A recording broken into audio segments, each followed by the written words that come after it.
Isip ko sa 2048, kinapulis ko, ito dumami agad.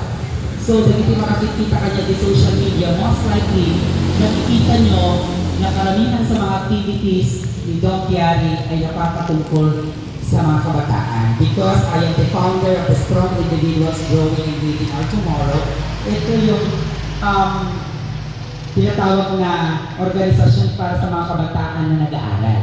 Meron din tayong Gay Association of Youth Gayet na naayat na dito amin. This is a gay organization, first ever in the history of San Fernando, na accredited, recognized, and certified by the city government.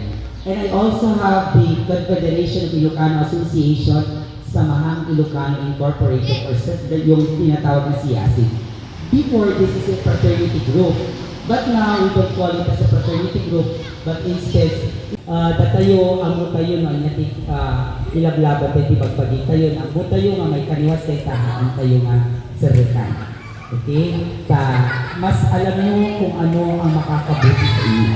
And for us, baka kami nga manong yung mas nakakabuti o makakabuti ang pag-aaral. At pag nakapag-aral na kayo, nakapagtapos kayo, kung pwede kayo magkaroon ng mas magandang kinabukasan, makakakuha ng mas magandang trabaho. Kayo ay scholars ng barangay na ito, tama? Correct. Lucky you are kasi hindi lahat qualified. Yung mga iba gusto mag-aral pero salat sa pera, sa financial, kaya hindi po sila nakaka. Kasi gusto ko pag may kurso to, magiging halimbawa kayo sa lahat ng kabataan ng siyudad ng San Fernando na kayo yung malinis, kayo yung role model. Sa team sa anong kurso? PSIT. Kailan yung huling sinabi mo ang katagang I love you, thank you sa magulang mo? Naaalala mo pa ba? Imagine, 21 years of existence. Hindi na niya maalala kung kailan siya nagsabi ng I love you, thank you. Okay. Dito naman po tayo. Dito po tayo. Ilang taon si Kuya? 18. Taga saan ka rito? Anong purok ka dito sa San Vicente? Purok 5. 18 years saan nag-aaral? Anong kurso? Electrical engineering. Okay, electrical engineering. Kaano nga maudi na ibang I love you, thank you sa magulang mo? Nung Mother's Day tsaka nung birthday ko. Okay. Bakit hindi mo nagagawa magsabi ng everyday ng I love you, thank you?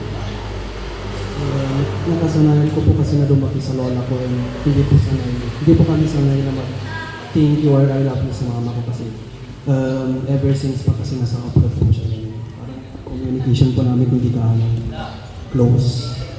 Yung communication hindi gaano close. Okay, maraming salamat. Bakit tayo magsisimula doon? Kasi gusto ko magkaroon kayo ng close family ties. Sabi ni Kuya, maaring siguro nakakalimutan niya. Imagine 21 years na niya sa mundong ibabaw pero bilang lang yung pagsasabi niya ng I love you, thank you. Yung isa naman, 18 years old, nag-aaral sa koleyo, sa lolo niya lumaki, siya ang nakagisnan na nanay at tatay, yung parents nasa abroad. So madalang yung communication. Nandun tayo sa ganang sitwasyon. Pero sa isang 21 years old, siguro marami na naisakripisyo ang inyong mga magulang. Dapat lang, dapat araw-araw, pag nakikita niyo sila, nag-I love you kayo, nag-thank you kayo. Yung pag-uwi mo galing school, Nana, Tata, Mapa, andito na po ako. Ayun. Yung pagtatrabaho mo ng gawaing bahay, kahit hindi nila inuutos, malaking bagay yun na nagsasabing mahal mo sila at ginagalang niyo sila at thankful kayo sa buhay na pinagkaloob nila. Tama? Tama po ba? Hindi ba kayo nakokonsensya na minsan nagsasakripisyo yung mga magulang hindi na halos nakakatulog sa pag-iisip kung saan kukunin ulit yung baon nyo, yung gagastusin ninyo. Yung bagay lang matutulog.